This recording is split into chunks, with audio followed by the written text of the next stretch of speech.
Resolução de disputas e conciliação com o doutor Rogério Neiva. Já falamos sobre Denilson e Soweto, né, e o Belo, e agora tem essa situação também. Então, Sérgio, nós vamos aqui já abrir uma sessão do nosso quadro Os Famosos Também Conciliam, né? As celebridades também conciliam. Semana passada comentamos o caso que estava, né, caminhando para uma solução de consenso envolvendo, né, o ex-jogador Denilson e o cantor Belo, e agora temos aqui em pauta Tiririca e Roberto Carlos. Roberto Carlos, cantor, diga-se de passagem. O que aconteceu aqui? O Roberto Carlos ajuizou uma ação contra o Tiririca porque teria utilizado, né, de maneira indevida, na sua compreensão, sem autorização, em forma de paródia na campanha eleitoral, uma música de sua autoria. E o que aconteceu? O magistrado responsável pelo caso, que é o juiz Guilherme Madeira, meu amigo, diga-se de passagem, né, um sujeito, aproveito para mandar um abraço aí, um sujeito, assim, um ser humano espetacular, né, grande Madeira, tomou a iniciativa de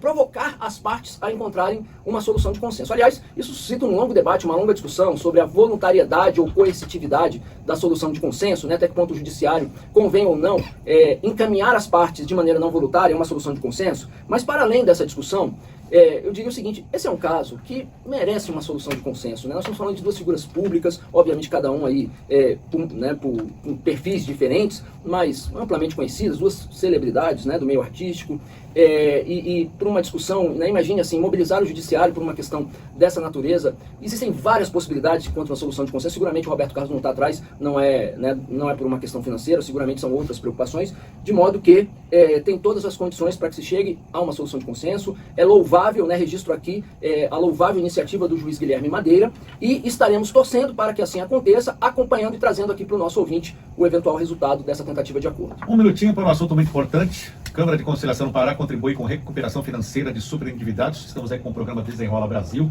O que você tem a dizer sobre essa participação? Então, Sérgio, este é um caso assim que merece chamar a atenção do nosso ouvinte, quem nos acompanha, porque por vários motivos. Primeiro que, né, o primeiro ponto importante, a Defensoria Pública do Estado do Pará tomou uma iniciativa espetacular de criar uma Câmara de Conciliação especificamente voltado a tratar do problema do superendividamento, que é uma questão extremamente sensível, e, enfim, né, existem vários casos. Eu aproveito até para destacar aqui, chamar a atenção de quem nos acompanha, que o CNJ fez uma matéria sobre esse projeto, que, diga-se de passagem, foi um dos vencedores do prêmio, da última edição do prêmio Conciliar é Legal, e vale a pena ler essa matéria, que inclusive conta alguns casos reais de pessoas, inclusive pessoas assim, que tinham uma condição financeira razoável, né, tem um caso de uma servidora pública que depois que se aposentou entrou aí num círculo vicioso de superendividamento.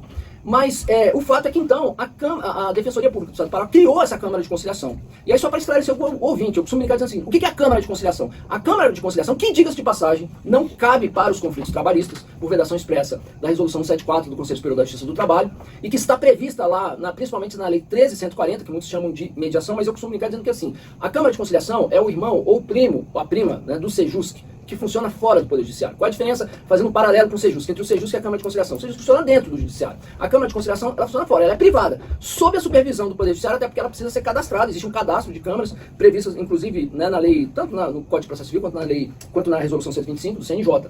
Então, o que fez a Defensoria Pública do Pará? Criou uma Câmara de Conciliação voltada a tratar desse caso, até porque são situações que batem as portas da Defensoria Pública. E montou toda uma estratégia para mobilizar os bancos, enfim, de modo que e tem tido excelentes resultados. Então fica aí o registro pela iniciativa da Defensoria Pública do Pará, as congratulações, inclusive, pelo fato de terem sido vencedores do prêmio Conciliar é Legal, e que isso sirva de referência para inspirar outras entidades, a exemplo, né, como a Defensoria Pública ou não, para a importância de se criar um mecanismo específico voltado a resolver de maneira consensual situações de superendividamento. Muito bem, doutor Rogério Neiva conosco, mais uma vez no quadro Resolução de Disputas e Conciliação da Rádio Justiça. Obrigado por estar conosco mais uma vez. Até a próxima quinta-feira. Eu que agradeço, Sérgio, uma satisfação falar com vocês, nossos ouvintes.